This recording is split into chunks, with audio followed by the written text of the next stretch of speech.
This is the video by Knitting Fairy of turning a Welsh heel. The Welsh heel, as you can see here, is a little bit different than your average heel. It has decreases and increases, and it knits itself on the bias. Some of the benefits to this is that it has this center line. It's easy to keep it in line. It's a little bit boxy, so some people who have a wider heel feel like it fits their foot a little better. Also, this doubled up thickness through here, it just wears a little bit better. So it's a little different technique. It starts with any kind of square heel flap. This is a gusseted heel. So I have done here just a standard heel stitch with a knit one, slip one. You need an uneven number of stitches. So for this particular sock, it has 33 stitches in the heel flap. So we're going to start. I have already knitted the sock with the heel flap, and I am ready to go. I am going to do a setup row first, and the setup row is not repeated. You're going to slip one purlwise with the yarn in back, which means back here where it would be if you were going to knit, and you just transfer it to the right hand needle. And then I'm going to knit 9 stitches.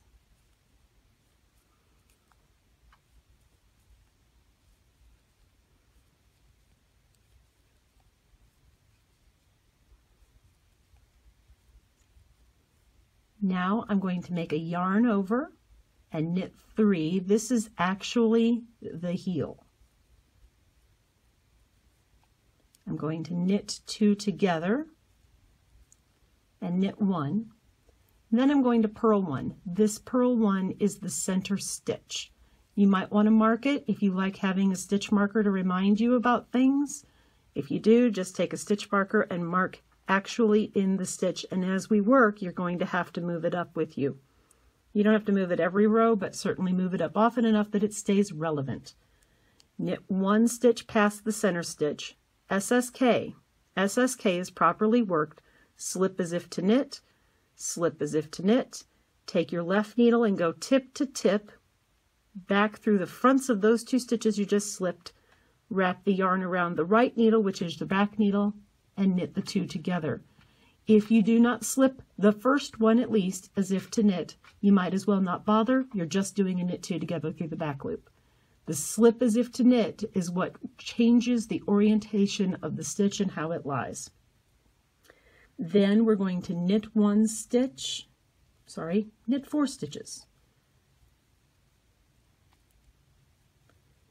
At this point, we are going to turn, and we're going to leave all of these stitches unworked for the moment. Just turn the whole work around. Don't panic, they'll wait. We'll be back. We're going to make a yarn over, and this yarn over happens at the beginning of the row. This is a purl row, so the yarn is in front of my working needle. I'm going to bring the yarn all the way around the working needle, and I'm going to purl 6. So, well, without splitting the yarn would be super handy. 1, 2, 3, 4, 5, 6. I should now be to my center stitch. It is a knit. Fabulous. I'm going to take the yarn to the back side, knit 1. Now I'm going to purl 5. 1, 2, 3, 4, and 5. That should take us to the yarn over. You can see it's got a great big hole. You're going to purl it together with the stitch after it and turn the whole work around, leaving all the rest of these stitches unworked. From here on, it's pretty much the same thing over and over again. Every time we work a row, we're going to use up one of these stitches that's been held in reserve off to the side. There's some on the right, and there's some out here on the left. You can see the gap. See it there? Handy little gap. It's a marker. It's telling you where you're going to. So here we go with row 3. Yarn over. This is a knit row, so the yarn is in the back. Bring it around the right hand needle, and now I'm going to knit 3 stitches. 1, 2, and 3. I'm going to knit 2 stitches together, knit 1, purl 1, knit 1, SSK, slip as if to knit, slip as if to knit, reinsert the left needle into those and knit them together through the back loop. I'm going to knit 3 stitches, and now I'm going to SSK again. That's the yarn over and the stitch after it, and knit the 2 together through the back loops. Turn everything around. That's what's closing the gaps, is doing the decrease with the yarn over and the stitch after it. Here we go, purl row, yarn over, purl 6, 1, 2, 3, 4, 5, 6, knit 1,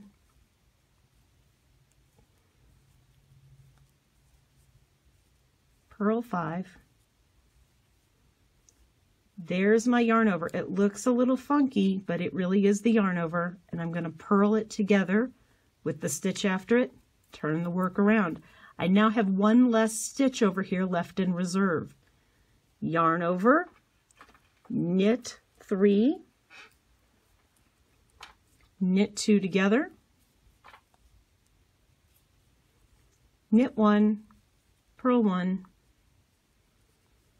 knit 3, oh, I lied to you just now, knit 1, SSK, now knit 3, 1, 2, 3, SSK, slip the yarn over as if to knit, slip the stitch after it as if to knit the 2 together through the back loops, turn the work around. Yarn over, purl 6,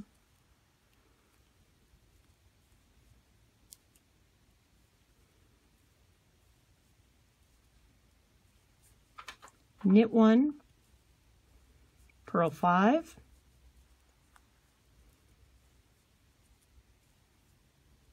here I am to my funky yarn over, purl it together with the stitch after it. Same row as the wrong side has been every time.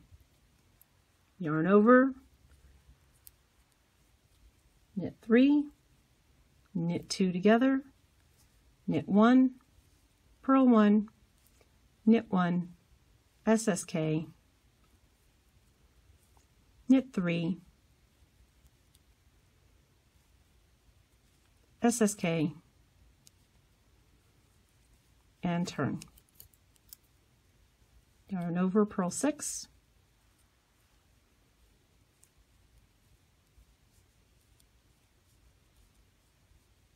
knit 1, purl 5,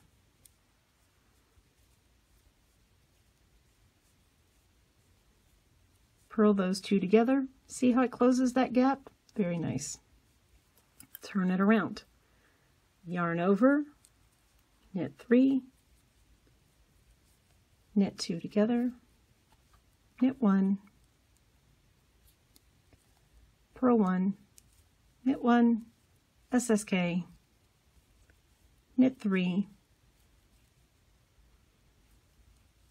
SSK, and turn. But you can see how the heel is starting to shape. It's very cool. I've got a few, so look at that. Or you can just pull it off your needles. That's always a trick. Put it back together. That's great. You keep repeating back and forth until you have used up all of the stitches that you have held in reserve.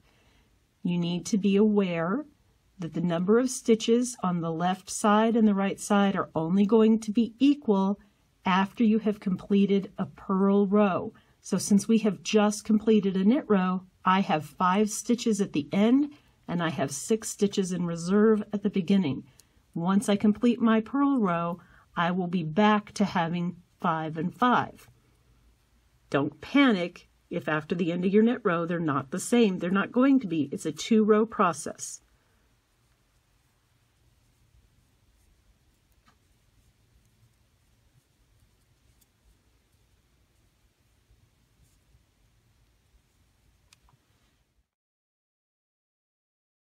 Okay, I have completed turning my Welsh heel. You can see I have this lovely bias knit heel pocket on the back of my sock, And now I have to pick up stitches for my gusset. However, you will notice that when we finished this heel turn, we concluded with a purl row, which means we have to knit across the 13 stitches of our heel flap before we can begin picking up stitches.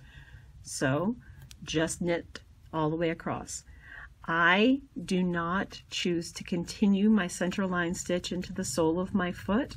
You certainly could if you wanted to, but I'm just going to make it smooth because I'm a princess and I don't like having any kind of distortion in the foot of my sock if I can help it. So I've just knit across 13.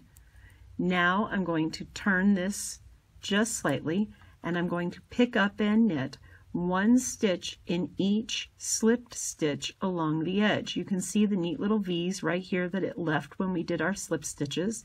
You want to make sure that you roll this all the way out and pick up every stitch that you need. In this case, it is 17.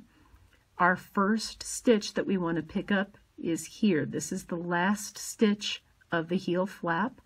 I don't use an empty needle for this. I have the 13 stitches from the heel turn here. I'm just going to reach right over to the first slip stitch and put my needle in, wrap the yarn around, knit, and pull it back through. I'm going to repeat this all the way down the heel flap. Notice that I'm using my fingers to roll that edge right out so that I can make sure I'm getting all the way through. I'm going to pick up both legs of the slipped stitch, so I'm actually picking them up around the entire edge stitch. I will have 17 stitches that I picked up, which means if I did this properly, I will have 30 stitches on my heel needle when I finish picking up the stitches for my gusset. Let's see if I get there.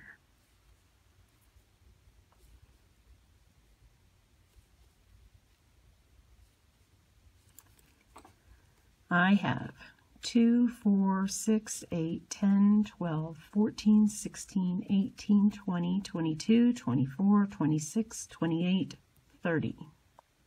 Okay, so now I have picked up, I have 30 stitches here on my heel needle. I need to close the gap. Anytime you change the direction in your knitting, you're going to end up with a gap. And a lot of people complain about the hole in the gap of their sock.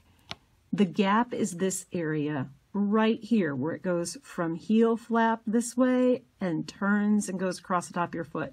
This little tiny area right here. I don't know if you can see it all that well, but people gripe all the time about a hole in their heel. That's what they're griping about. And so we're going to do our best to make sure you don't have one. My favorite technique is one that I found in a book by Charlene Church. She has you pick up the left leg of the stitch. See this bar right here? That's where we're going to close the gap. If you just pick up this thing and make a stitch, you're going to end up with a tiny hole right here. So what Charlene had in her book that I thought was really genius is you pick up the left leg of the stitch before the gap, the right leg of the stitch after the gap, wrap your yarn around knitwise, and pull that back through. I have created an extra stitch, an 18th stitch along my gusset right here that fills the gap. And we'll just close it away later like it's nothing there. We'll just keep knitting and it'll disappear. Now I am going to pick up an empty needle. My heel stitches are going to rest right here. And I am going to work across the top of my foot or my instep. Each of these needles has slightly less than half of the entire sock. So I had 33 stitches that I went into my heel flap. That leaves me with 31 stitches for my instep. That's the top of the foot. So one of the needles has 15 and one has 16. Who cares? I'm going to take my empty needle. And again, I'm a princess, so I am not going to continue the stitch pattern into the foot of my sock. I'm just going to knit them all in stockinette, and then I don't have to worry about, is there a pea in my shoe? You don't ever want a pea in your shoe anyway. I'm just going to knit them all into stockinette stitch. When I got all of the stitches from this first instep needle onto my new empty needle, I'm going to keep going. I'm going to drop the empty needle out, and I'm going to pick up the second instep stitch, or needle, sorry, and I'm going to knit it also onto what will now be one instep needle. The stitches on your instep needle remain constant through the entire foot of the sock until you get to the toe. So I have 31 stitches on my instep. It will be 31 every time. There are no decreases that happen on this needle. Now I'm going to rotate my work slightly, and we're going to do the whole heel flap thing right here on this side in reverse. So the first thing we have to do is close the gap. Here is that lovely little gap right here. There's the bar. If we pick that up, we make a hole. So instead, we're going to pick up the left leg of the stitch to the right of the gap, the right leg of the stitch to the left of the gap. We're going to use our working yarn to knit them together. That closes the gap. From there, we need to pick up and knit 17 stitches along the slip stitches on the edge of the heel flap. Make sure you roll it out all the way. You don't want to split them either.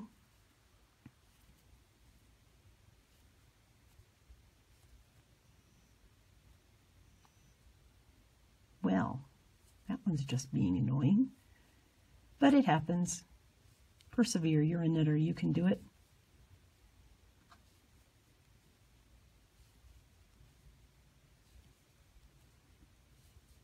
All the way back towards my stitches that were left from the turning of my heel.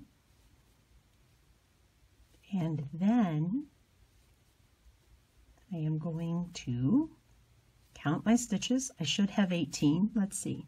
2, 4, 6, 8, 10, 12, 14, 16, 18. Voila! It's a Festivus miracle. All right. Now I am going to take half of the stitches from the turning of my heel. I had 13 left when I finished turning the heel. I'm going to knit half of them onto this gusset needle. If you're very exceptionally clever, you will have realized that half of 13 cannot be. It's either going to be 6 or 7. It really doesn't matter. Do 6, do 7, whatever makes you happy. But this is my center line stitch. I choose to have it at the beginning of my heel, whatever. So now my sock is set up in a little triangle. I have this side of my foot, the top of my foot or the instep, and the other side of the heel. My decreases are going to take part here and here. From there on, it's just follow the pattern. Good luck. I can't wait to see your finished socks.